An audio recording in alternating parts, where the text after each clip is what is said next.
গনায়া বিশ্বাস করা তাও কবিরা গুনাহ, গণক জাতীয় কাম করা কবিরা গুনাহ, বড় মহাপাপ।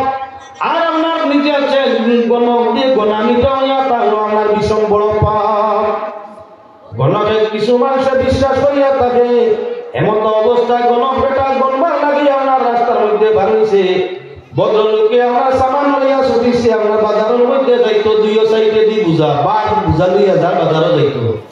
গণকে ডাক দিয়া কইল, ভাই সাহেব দম লাগো, বলে কিতা ব্যাপার?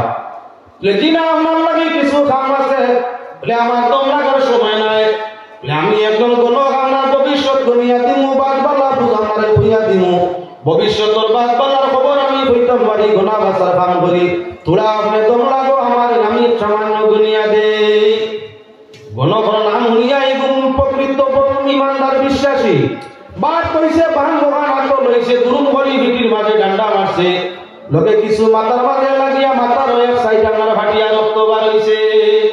গণক বেটায় বাসার বাড়ি গিয়ে জমিদার বাড়ি দিছে বিচার, স্যার আমি বালা খামর বার হইছি, গনা বাসার কাম করি, অমুক রে গনার কথা কইছিলাম, আমার ডান্ডা মারি মাথা ফাটাই দিছ।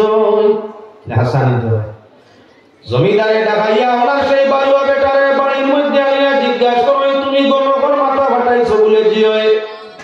একজন নির্দোষ মানুষের মাথা ফাটাইলে তার কারণ তোমার উপরে তো জরিমানা আইব।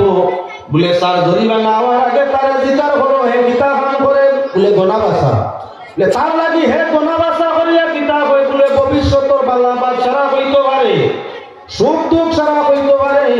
বলে তাহলে আমার তার গনার মাঝে আজ ভুল হইছে, ও তার লাগি মাই খাইছে।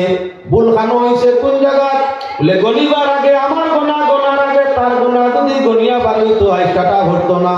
বাড়ির তাকে যদি নিজের গোনা নিজে গনি নিত, তাহলে তার গোনা নিশ্চয় পাইতো। আজ বাংলার মাথার মাঝে ডান্ডা আছে, ডান্ডার খবর আগে পাইলে তো বড় ঠান্ডা হইয়া রইতো। হে আগে তার বাজু না গনি আমার বাজু গোনাত বার হইছে, ও তার লাগি ভিটা খাইছে। ভুল করলে তো ভিটা খাওয়া লাগে। হে মুসলমান, আমরা প্রত্যেকজন নিজের গোনা নিজে গোনা লাগবো। আমরা গোনা দুনিয়ার কেউ গনিলে হইতো নাই। যতদিন পর্যন্ত নিজের গোনা নিজে গণবো না, ততদিন পর্যন্ত প্রকৃত মানুষ আল্লাহর জান্নাত যাইতাম পারবো না। এবার আমি আমার প্রসঙ্গের মধ্যে আই যাই, কোরআনে করিম তাকে আয়াত আপনার সামনে পড়েছি। আল্লাহ পাক পরওয়ারদিগারে আলম বড় হায়া, বড় পর্দাওয়ালা জাত, বড় হায়াদার লাজ লজ্জাওয়ালা জাত। আল্লাহ যে কত মহান, আল্লাহ যে কত বড়, দুনিয়ার কোনো কিছু দিমাবা সম্ভব নয়।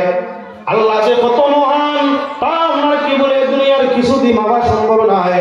আল্লাহর সৃষ্টি, আল্লাহর কুদরত এক হাতের মধ্যে জায়গা হয়।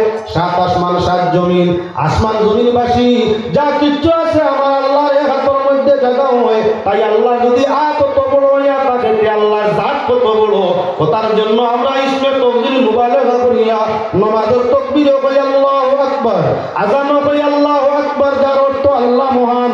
আল্লাহ তুমি কত মহান, বলে কত মহান তার কোনো সীমারেখা নাই। দুনিয়ার সীমারেখা আছে, আসমানের সীমা আছে, জমিনের সীমা আছে, তবে সীমাটা বুঝাই দেওয়া সম্ভব নয়।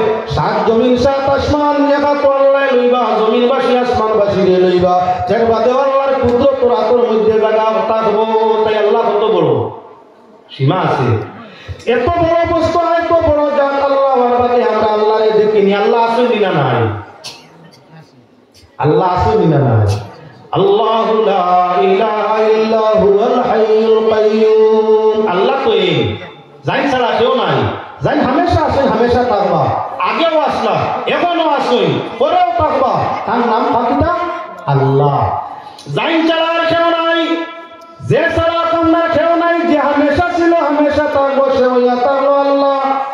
তাহলে আল্লাহ যখন আসুন, আমরা আল্লাহ ওয়াহদাহু লা শারীকা লাহু একজনকে মানিয়া থাকি। আল্লাহ যখন এত শ্রেষ্ঠ, এত মহান, তাহলে এত বড় জাতরে আমরা দেখি না কেন? দেহর মাঝে কুরকুরিয়ে ধরলে দেখা যায়নি? কুরকুরি হাতি লাগাননি, কুরকুরি চিনেন তো? কুরকুরি আর চাই ছোট প্রাণী, এবারে ছোট প্রাণী। লাল যেগু আপনার দেহর মধ্যে বই, বার সাইডে বইল, ভিতর সাইডে আস্তে আস্তে ভুলাইয়া তার কি বলেন দেখাল তুল বাংলা আরম্ভ করাই দিল, চুলকানি আরম্ভ করে সাইড গুলারে ভুলাই দিয়ে, ওটার নাম হইয়া থাকলো কুরকুরি। আর সাইড যেটা সামলার ভিতরে ঢুকে অনবরত চুলকায় বাদে রক্ত বার হইয়া দে, ওটার নাম হইয়া থাকলো সাই। সাধারণ সর্দি সহজে দেখা যায় না, সাধারণ সর্দি গুলারে দেখা যায় না, তবে তোরা খেয়াল করলে ছোট প্রাণীরও দেখতে অসুবিধা হয় না। যদি আমরা একটা সাইর মতো বস্তু হামেশা দেখা সম্ভব হয়, আল্লাহ যে জাতে সারা সৃষ্টি একাত্র লইতে পারে তো বড় জাত আমরা টেনে দেখতে পাই না। বলে আল্লাহর নাম ইয়া তাহলো সত্তার, আল্লাহর নাম ইয়া তাহলো সত্তার। বেশি পর্দা করই বেশি লুকায়, আল্লাহ পাক পরওয়ারদিগারে আলম সব সময় লুকাই তো সৃষ্টি জগৎ তাকিয়া। এজন্য আমরা আল্লাহ পাক পরওয়ারদিগারে আলমরে দেখতে পাই না। এই সুন্দর ফুল, এই সুন্দর ফুল, মিঠা নদীর পানি, খোদা তোমার মেহেরবানি। পৃথিবী যে এত সুন্দর, সমুদ্র সুন্দরের সৃষ্টি করা যায়। সৃষ্টি যদি অত সুন্দর হয় তাহলে স্রষ্টার কত সুন্দর সীমানা নাই। সৃষ্টি যদি এত সুন্দর হয় তাহলে সৃষ্টির মালিক তিনি, তিনি কত সুন্দর বলে সৌন্দর্যের কোনো সীমানা নাই। ইসুফের প্রেমে জুলাইখা পাগল, শিরির প্রেমে ফরহাদ পাগল, লাইলির প্রেমে মজনুন পাগল।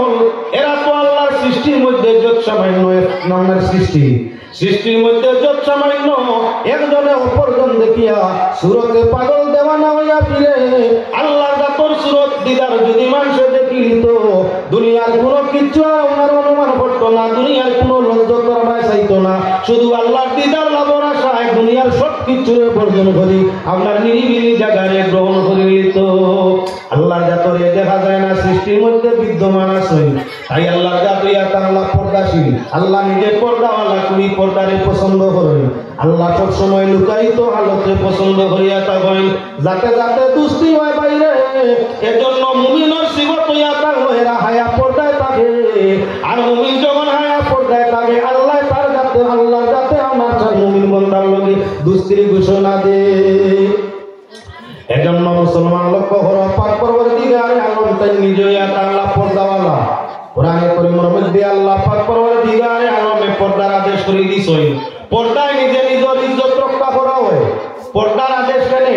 বলে পর্দার ভিত্তিতে নিজে নিজের সম্মান রক্ষা করে, পর্দায় নিজের সম্মানকে রক্ষা করে, নিজের যৌবন সতীত্বরে রক্ষা করে, পর্দায় নিজের লাশ লজ্জারে রক্ষা করে, পর্দায় নিজের ইমান ও ইসলামরে রক্ষা করে। পর্দায় আমার কি বলে জাহান্নামের ডাল বানাইয়া দে, পর্দায় মানুষের ইমানের দৌলতে জান্নাত পৌঁছাই দে। আল্লাহ চায় না কোনো মানুষ জাহান্নামের রোগের মধ্যে জ্বলুক। এজন্য আল্লাহ যাতে চায় পর্দার জীবনরে গ্রহণ করো পুরুষ নারী। যদি তোমরা পর্দাশীল হও, হায়াদার হও, তাহলে অটোমেটিক তোমাদের ইমানের মধ্যে কুওয়াত হইব, আর ইবাদতের মধ্যে লজ্জত হইব। অন্তরের মাঝে আল্লাহর ভয় রাসূলের মহব্বত থাকবো। যারা অন্তরে আল্লাহর ডর রাসূলের মহব্বত থাকে তারা গুনাহ কাম করা সম্ভব হয় না, আর গুনাহ ছাড়া আল্লাহ দৌড়ে দুজহ দেয় না। মুসলমান লক্ষ্য করে তাও পর্দার আদেশ আল্লাহ করেন। পর্দা পয়লা পুরুষের দিকে, যেহেতু দিচ্ছেন পর্দা ওয়াজটা করতাম পয়লা পুরুষের দিকে। পর্দা বলতে বেটির তোর খালি মহিলার মাত নাই, পর্দা আল্লাহ আমি আয়াত দেখাই দিয়ার আপনার সামনে পয়লা পুরুষের মনে পর্দার কথা বলছেন, মহিলারে নাই। পুরুষরে পর্দার কথা হইয়া বাদে আল্লাহ মহিলারে পর্দার আদেশ দিছেন। কোরআনে কারীমে কুসুল হইয়া তাগলো বেটাইন তোরে আগে আল্লাহ উপদেশ দেন, বাদে বেটিন তোরে আগে মুমিনরে উপদেশ করেন, বাদে আমার কাফির বেদিনের মাতমাত হই। এজন্য এটা কোরআনের তরিকা। আল্লাহ যাতে পুরুষ হিসাবে কইলাম, পুরুষ জাতির ঈমান হিসাবে আমার সম্বোধন হায়া পর্দার দিলা।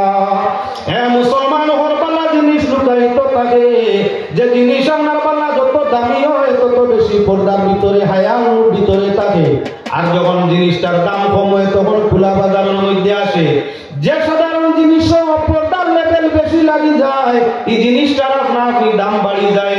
আর যে আমার মূল্যবান বস্তুর পর্দাটা হয়ে যায়, হায়া লাজ লজ্জার পোশাক লেবাসটা হয়ে যায়, দামি বস্তুটা এবারে কি বলে এলামির বস্তু বনি যায়।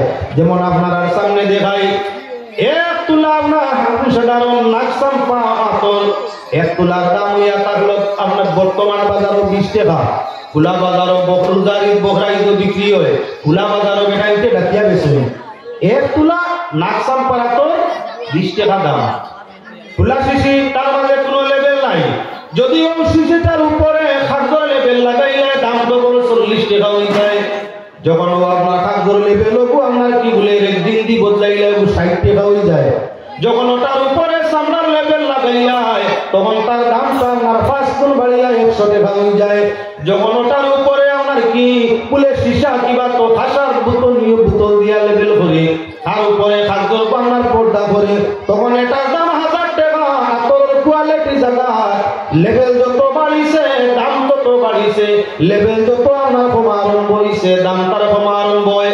ওরাও আপনার কি বলেন খাসা বা সীসার যে লেভেল হরাই দেও 1000 টাকা আর তোর 100 টাকা তাই গেছে, সামলার লেভেল সরাই দেও এবার আপনার দাম তার 80 টাকা তাই গেছে, রেক্সিনের লেভেল হরাই দেও দাম তার আপনার 60 টাকা তাই গেছে, সাধারণ লেভেল হরাই দেও এখন তার দাম মাত্র 10 টাকা তাইছে। তাহলে সমসামান্য লেভেলে দাম বাড়ায়, লেভেল কমানো পর্দা, যত পর্দা হয় তত তার দাম বাড়ে, আর যত পর্দা হলে তত তার দাম কমে। মুমিন হইয়া তাহলে আল্লাহর কাছে সৃষ্টি জগতের মাঝে শ্রেষ্ঠ মূল্যবান। এজন্য আল্লাহ রাতে ফরমায় হায়া পর্দার লেবাস লাগাইয়া গুরু তোমাদের বেইজ্জতি আমি আল্লাহ বরদাশত করি না। মানুষ যত বেহায়া হয় বেপর্দা হয় তত বেশি আমরা কি বলতে আমরা তার মধ্যে মানুষের আকর্ষণ হয়, কাম বাপ পয়দা হয়। আরে কাম হইতে হয় প্রেমের উদয়, প্রেম হইলে কাম থাকে না, সখী তোরা প্রেম করিও না। পিরিত পিরিত সবাই করে